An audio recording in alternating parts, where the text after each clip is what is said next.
Hi, I'm Dexter Valles of Valma International.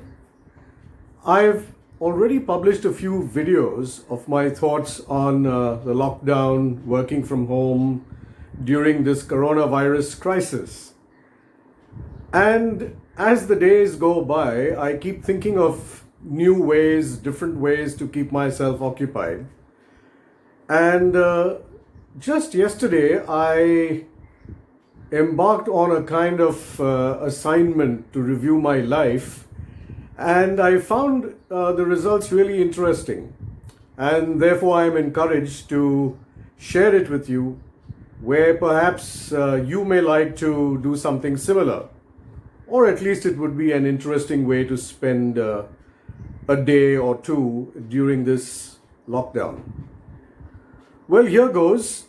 You would need a paper and pencil or maybe a book to write this down because it's an exercise that you can capture and use even later. So, one thing about reviewing life is to look at it right from the start, as much as you can remember of it anyway. Because when you start from the beginning, it allows you to look through everything that you have experienced and lived, and perhaps look at what patterns emerge from it. Because, as you know, we are people of patterns, habits. Neuroscience says that we are hardwired to do things in a particular way constantly. And if we can recognize those patterns, we can either leverage them because they work for us, or we can change them or learn how to change them and practice new patterns, new ways. So when I looked at life, I started looking at from the very first day that I could remember about going to school, where the whole purpose of school is to educate you, structure your thoughts, put new information that you can use and leverage and make use of it in forming your own thoughts and opinions and chartering the rest of your life. Well, that was too much to try and understand in kindergarten, and my very first day and my very first memory of going to this strange place very far away from home was climbing on the grill of the classroom window that looked out to where the parents were and desperately screaming for my mom not to go away. Of course, I didn't know she wasn't going away, but she was just going to be out of sight. But this entire new aspect of being in this classroom with a strange woman who was our teacher and a whole lot of other bawling kids, I think the community contagion of that moment got to me. And as I learned later, emotions are contagious and they can affect you when others have them. You could, catch on to them yourself.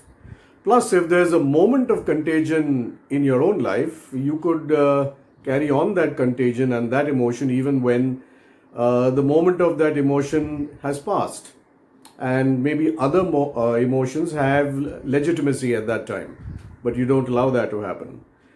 So, from that very first moment, maybe if you could put down on a paper every significant element of your life, maybe not every grade that you attended, but perhaps you could chunk it into your primary school years, your middle school years, your high school years, then going to university or junior college, those years, senior college, graduation, post-graduation, if you did that, or any other kind of experience that you had after that, and any other certification courses that made a significant difference to your life or where you put in a lot of work.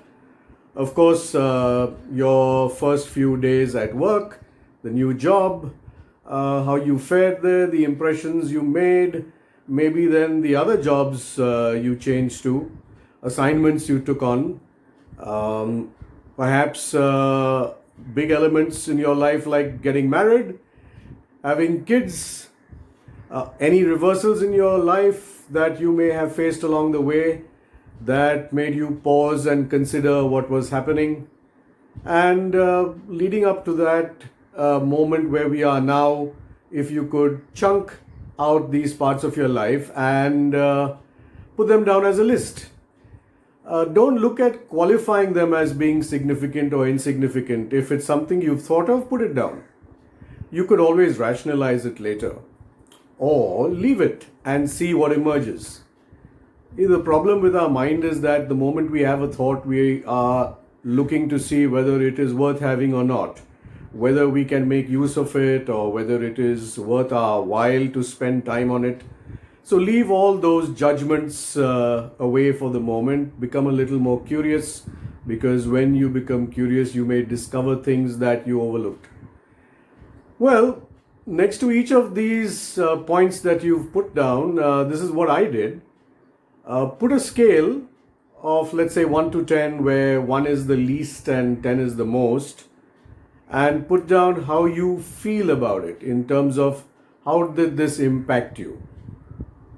What was the kind of impact that you have felt, or what does it register in your mind as being very low in significance, very high in significance? Just for your information on, how much of that part of your life still resides with you when you think about it, or did it make you adjust or change your life significantly, or did it impact your life significantly? So there's no real way to figure this out. Just put what you feel between 1 and 10. And you may want to write your most powerful thought accompanying that experience. Whatever comes to mind. Don't think too long about it. So when I think about my primary years, my most powerful thought about that was helplessness, being abandoned.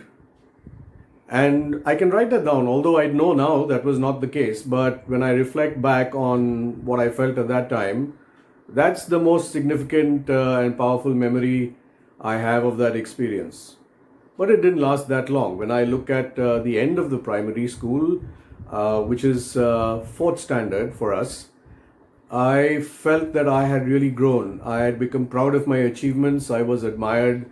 I was standing in the top 3 in the class, and I became aware of my prowess. So I started feeling proud of myself. So my most powerful thought of finishing primary was my feeling of how good I was, and a feeling that swelled in me and helped me grow in the next years of my life. So interesting, from helplessness and being abandoned to feeling powerful and competent. So similarly, you probably have some powerful experiences and feelings surrounding each of those significant parts of your life. So put one powerful thought, or the most powerful thought or emotion that drove your thoughts in those years, and put them down on the page where you've listed all these elements of your life. Once you've finished, and take your time about it, but don't think too long. Don't cheat yourself on what you felt. Re-look at everything you've written and see if you can find something interesting emerging. And if you can stitch all this together in the form of a little story and write that story of your life, you may find something really interesting emerging from that. How you emerged from the shadows, how you grew into the light, how you dealt with reversals, how you made significant connections, relationships, how those helped, how you became more powerful than you thought you were, how you were brought down to earth when you thought you were all too powerful. What did you do to make life more meaningful? How were you able to look beyond difficulties? How did you crumble maybe under some of the pressures that were applied on you? And how did you work your way out of that hole? Who helped you? How did you help yourself? What can you put down as those emergent lessons? And write a little story about your life. It would be like a life profile, perhaps.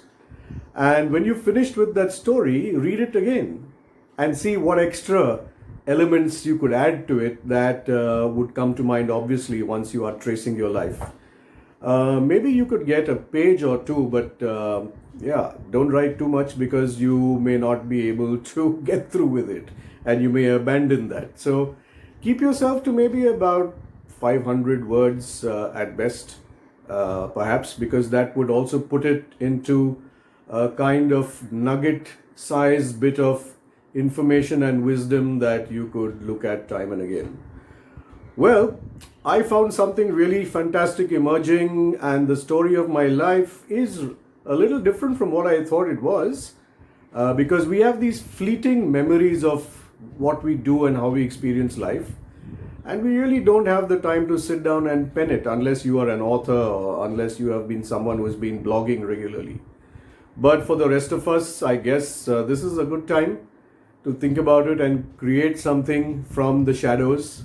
Let us emerge from the shadow of this lockdown into the light of our new life. I wish you all the best. Hope you have an enjoyable time doing this, and do share it with your near and dear ones. Maybe your life story will encourage them to write their life stories, and it would be fantastic if you could put all your stories together and create a family story or a community story and see how all our stories, connect with each other, because I'm sure they do. So have fun, unravel your life, and enjoy the journey. Bye for now. Catch you around later.